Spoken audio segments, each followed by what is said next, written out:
जय हिंद दोस्तों। मोदी सरकार के द्वारा केंद्रीय कर्मचारियों की पेंशन को लेकर सरकार ने जारी किए कुछ नए सख्त आदेश। आइए जानते हैं क्या हैं वो आदेश। केंद्र सरकार ने हाल ही में लाखों पेंशनर्स के लिए एक बड़ा अपडेट जारी किया है। आमतौर पर केंद्र सरकारी कर्मचारियों की पेंशन में देरी होती थी, जिसकी वजह से उनको कई तरह की परेशानियों का सामना करना पड़ता था। पेंशनर्स की इस परेशानी को देखते हुए केंद्र सरकार ने सख्त कदम उठाया है। आइए जानते हैं पूरी डिटेल। केंद्र सरकार ने पेंशन भोगियों के लिए राहत भरा फैसला लिया। अक्सर रिटायर्ड कर्मचारियों को देरी से पेंशन मिलने की शिकायतें रहती थीं। अब सरकार के नए निर्देशों के जारी करने के बाद उन्हें हर महीने की शुरुआत में ही खाते में पेंशन की रकम मिल सकेगी। सरकार के ये फैसला पेंशनर्स की देरी से पेंशन मिलने की शिकायतों व परेशानी को देखते हुए लिया गया है। सरकार ने यह फैसला केंद्रीय सिविल सर्विस नियम 2021 को ध्यान में रखते हुए लिया है। पेंशन प्रोसेस को पूरा करने में नहीं होगी देरी। केंद्रीय सिविल सर्विस पेंशन नियम 2021 को ध्यान में रखते हुए अब सरकार ने पेंशन के लंबित मामलों को समय पर पूरा करने का फैसला दिया है। सरकार के इस फैसले से रिटायर्ड कर्मचारियों को लाभ होगा, वहीं उनकी पेंशन आने में देरी नहीं होगी। इसके लिए कर्मचारियों व विभागों को रिटायरमेंट से 1 साल पहले से कर्मचारी के पूरे सर्विस रिकॉर्ड की जांच करनी होगी और उसको समय पर ही पूरा करना होगा। पेंशन के लिए तय की समय सीमा। रिटायरमेंट से 1 साल पहले निपटाना होगा ये काम। रिटायरमेंट से 1 साल पहले कर्मचारियों को अपने सर्विस रिकॉर्ड की जांच करानी होगी।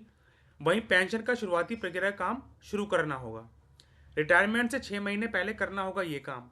कर्मचारी को अपनी रिटायरमेंट से 6 महीने पहले सभी जरूरी कागजों को पूरा करना होगा, जिसके बाद इन फॉर्म को संबंधित ऑफिस में प्रमुख के पास जमा कराना होगा। रिटायरमेंट से 4 महीने पहले ये काम। जब रिटायरमेंट में 4 माह रह जाएं, तो कर्मचारी के ऑफिस प्रमुख को पेंशन का मामला पेंशन लेखा ऑफिस पाव को भेजना होगा। यह काम करना काफ़ी ज़रूरी होता है। रिटायरमेंट के 1 महीने पहले जब पेंशन लेखा ऑफिस कर्मचारी के पेंशन पेमेंट आदेश को जारी कर दे, तो इसके बाद आपको पेंशन पेमेंट आदेश को केंद्रीय पेंशन लेखा ऑफिस सी पाव को भेजना होगा। इससे रिटायरमेंट से पहले ही जरूरी प्रक्रियाएं पूरी हो सकेंगी और पेंशन की राशि जारी करने में देरी नहीं होगी। अस्थायी पेंशन का भी बनाया नियम। केंद्र सरकार ने अपने नियमों में यह भी बताया कि अगर किसी कर्मचारी की पेंशन और ग्रेजुटी को लेकर सरकार कई अंतिम फैसले नहीं हो पाता है, तो रिटायरमेंट होते ही उन कर्मचारियों को अस्थायी पेंशन प्रोविजनल पेंशन दी जाएगी। इन सब के अलावा भी केंद्र सरकार ने पेंशन लेखा ऑफिसों के लिए भी निर्देशों को जारी किया है, जिसमें बताया गया है कि वे पेंशन मामलों की प्रक्रिया की समय सीमा का सख्ती से पालन करें। किसी सूरत में पेंशन राशि खाते में पहुंचने में देरी ना की जाए। कर्मचारी की पेंशन समय पर दी जाए और समय पर ही कर्मचारी के रिटायरमेंट के बकाया का पेमेंट तय किया जाना चाहिए।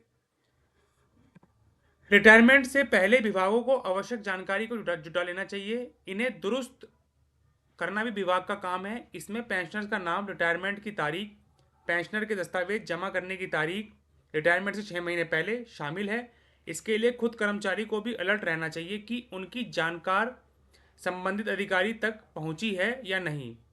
अगर विभाग इस जानकारी को नहीं जुटाते हैं तो यह बाद में पेंशन में देरी के कारण बनते हैं और पेंशन मिलने में देरी हो सकती है। सरकार के इस फैसले से देश भर के करोड़ों कर्मचारियों को फायदा होगा। ऑफिस प्रमुख हेड ऑफ ऑफिस द्वारा पेंशन का मामला पेंशन लेखा ऑफिस को भेजने की तारीख की तय की गई है। सरकार की इस नई व्यवस्था से लाखों वरिष्ठ नागरिकों को लाभ होगा और रिटायर्ड पर्सन समय पर पेंशन पा सकेंगे। तो फिलहाल पेंशन संबंधित यही अपडेट निकल कर आया है। जैसी पेंशन संबंधित या पुरानी पेंशन को लेकर, ओपीएस को लेकर सरकार कोई फैसला लेती है, तो इस चैनल के माध्यम से एक वीडियो बनाकर उसकी जानकारी मैं आप लोगों तक पहुंचा दूंगा। वीडियो अच्छा लगा हो तो लाइक करिएगा, चैनल को सब्सक्राइब करिएगा। जय हिंद, जय भारत।